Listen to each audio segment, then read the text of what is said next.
Getting paid on time is crucial to all businesses, whatever they do and wherever they operate. In China, however, selling is one thing. Getting paid can be something else entirely. In China, where you're dealing with Chinese companies, getting payment will always be a problem. Unless you get money at the beginning, you won't get it at the end. So it's very good to work with legal documents, have contracts, get legal advice. I think getting paid is an issue. The problem we have is that if we're doing business not with our partner but with a sub-partner, there are definitely payment issues. And sometimes you have to say, no, I don't want to take that business because you're worried about getting paid. It's fundamentally a cultural problem. Chinese suppliers don't expect to get paid until the finished goods are sold to the ultimate customers. So what skills does a company need, and what strategies have companies developed to ensure they get paid and paid on time?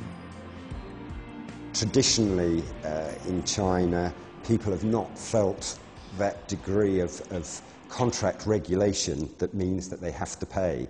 So most companies will deal with it by demanding payment up front for goods and services, and that's a pretty usual way of business. We expect payment in advance, payment upon delivery of product. It is true that many contracts will state that net terms should be paid in 30 days. A rule of thumb in China is that people can expect really payment within somewhere between 70 and 90 days. And even in that situation, it still requires a very close relationship with the customer. And it's a long time in building a relationship that's strong enough that you can actually give credit to people here in China. So you tend to restrict that very, very carefully.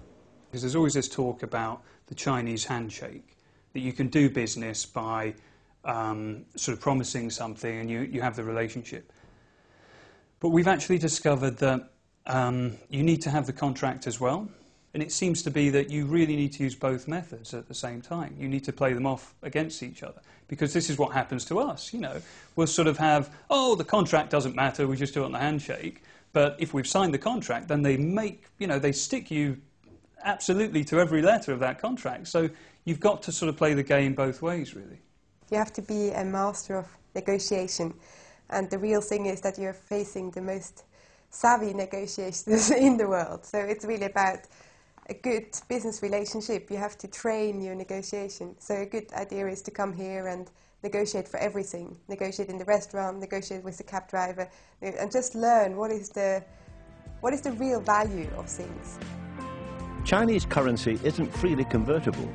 So with regard to repatriation of profits, for example, UK companies do need to pay particular attention to payment structures and how they handle their finances in China.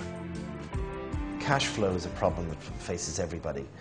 A company that does not have a disciplined and strong finance team to manage the accounts receivable is a company that's going to have very difficult working cash flow problems. It's quite typical actually for you to be paid money with the order, and a lot of the time they'll also pay you when you deliver product, but they always hold some back, and the problem is getting that bit back can be incredibly problematic, and sometimes you may never get it back. So a Western company has to make a decision. Is it going to be flexible, and is it going to insure against bad debt, or is it going to insist in getting payment up front? What we find is that if we work with Chinese companies that they buy product from us directly in the UK, we insist on 100% payment before the product leaves here. In China, they don't expect that because within China they expect a bit of flexibility. I would say that ironically what one does within China is prices tend to become more inflated for people to protect the fact that they may not get paid the amount that they expect. So you end up changing your pricing policy to say, well, if I'm not going to get that last 10 or 20%, that's okay because that price is probably inflated 10 or 20%. So there are a number of strategies, including asking for payment up front, offering discount for early payment, relying on a strong personal relationship with customers, right down to having a particularly rigorous finance team in place. Ultimately, There's no one easy answer, and slow payment is likely to remain an issue. The next program looks at the ever-changing landscape of rules and regulations, as reform struggles to keep up with the constantly evolving business environment.